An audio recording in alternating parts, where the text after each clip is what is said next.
যার চোখে ২০ বছরের জমানো আগুন। ডক্টর সেনের হাতের স্ক্যালপেলটা আলোর নিচে ঝিকিয়ে উঠছে।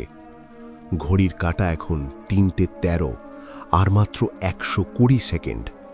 অন্তিম পর্ব। অনির্বাণের কপালে ঘাম জমেছে, হাত পা শক্ত করে বাঁধা, সামনে দাঁড়িয়ে এক উন্মাদ প্রতিভাশালী খুনি। ডক্টর সেন হাসলেন।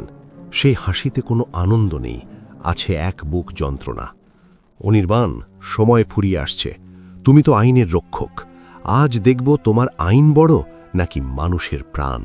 অনির্বাণ তার সর্বশক্তি দিয়ে হাতের বাঁধন খোলার চেষ্টা করছিলেন।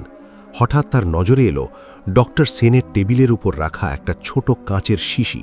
ওটা নাইট্রোগ্লিসারিন। অনির্বাণ বুঝলেন ডক্টর সেন নিজেও আজ মরতে এসেছেন। তিনি একা মরবেন না, এই পুরো মর্গ উড়িয়ে দেবেন। অনির্বাণ শান্ত গলায় বললেন, ডক্টর সেন, আপনি কি মনে করেন সেই নেতাকে মেরে আপনার স্ত্রী মেয়ের আত্মা শান্তি পাবে? আপনি তো সার্জন ছিলেন, প্রাণ বাঁচানো আপনার ধর্ম ছিল। আজ আপনি নিজেই সেই অন্ধকারে ডুবে যাচ্ছেন যাদের আপনি ঘৃণা করতেন। ডক্টর সেন ক্ষণিকের জন্য থামলেন।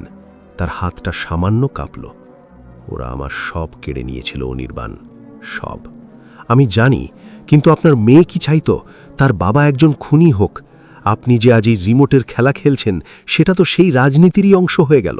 ৩:১৪। বিস্ফোরণের মুহূর্ত। ঘড়ির সেকেন্ডের কাঁটা দ্রুত এগোচ্ছে। ডক্টর সেন রিমোটের দিকে হাত বাড়ালেন। অনির্বাণ ঠিক সেই মুহূর্তে তার পকেটে থাকা একটা ছোট লোহার ক্লিপ দিয়ে হাতের বাঁধনটা আলগা করতে সক্ষম হলেন। ঠিক যখন ডক্টর সেন সুইচটা টিপতে যাবেন, অনির্বাণ বাঁধন মুক্ত হয়ে ডক্টরকে ধাক্কা দিলেন। রিমোটটা ছিটকে পড়ল দূরে। কিন্তু ততক্ষণে ৩:১৫ বেজে গেছে। টিক টিক ঠাস। বিস্ফোরণ হল, কিন্তু বিষাক্ত গ্যাস নয়। ছাদ থেকে হাজার হাজার সাদা শিউলি ফুল ঝরে পড়তে লাগলো অনির্বাণ আর ডক্টরের ওপর। সাথে একটা রেকর্ড করা বাচ্চার গলার আওয়াজ বেজে উঠল, শুভ জন্মদিন বাবা। ডক্টর সেন স্তম্ভিত হয়ে মেঝেতে বসে পড়লেন। তার চোখে জল। আজ ডক্টর সেনের মেয়ের জন্মদিন ছিল। তিনি আসলে বোমা বা গ্যাস নয়, নিজের শেষ মুহূর্তটা মেয়ের স্মৃতি দিয়ে সাজিয়েছিলেন। তিনি চেয়েছিলেন অনির্বাণ যেন তাকে আটকায়, যেন কেউ একজন তাকে এই পাপ থেকে মুক্তি দেয়। পুলিশ যখন পৌঁছল, দেখল ঘর অন্ধকার। অনির্বাণ একাকী জানলার ধারে দাঁড়িয়ে আছেন। ডক্টর সেন সেখানে নেই, শুধু মেঝেতে পড়ে আছে সেই চিরচেনা ঘড়িটা। এবারের ঘড়িটা থেমে নেই, ওটা চলছে। অনির্বাণ জানতেন ডক্টর সেন পালিয়ে যাননি।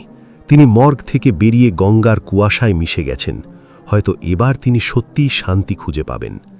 লালবাজারের ডায়েরিতে অনির্বাণ লিখলেন, কিছু অপরাধের বিচার আইন করতে পারে না, প্রকৃতি করে। আর কিছু খুনিকে চেনা যায় না, কারণ তারা আসলে পরিস্থিতির শিকার। কলকাতা আবার শান্ত হল, কিন্তু অনির্বাণ জানেন প্রতিটি ৩:১৫ তিনি আজও শিউলি ফুলের গন্ধ পান। আজকের গল্পটি এই অবধি। এরকম আরও গল্প শুনতে চাইলে এই চ্যানেলটিকে সাবস্ক্রাইব করুন। আমরা আবার ফিরে আসব রবিবার রাত ৯টার সময় আরও একটি নতুন গল্প নিয়ে।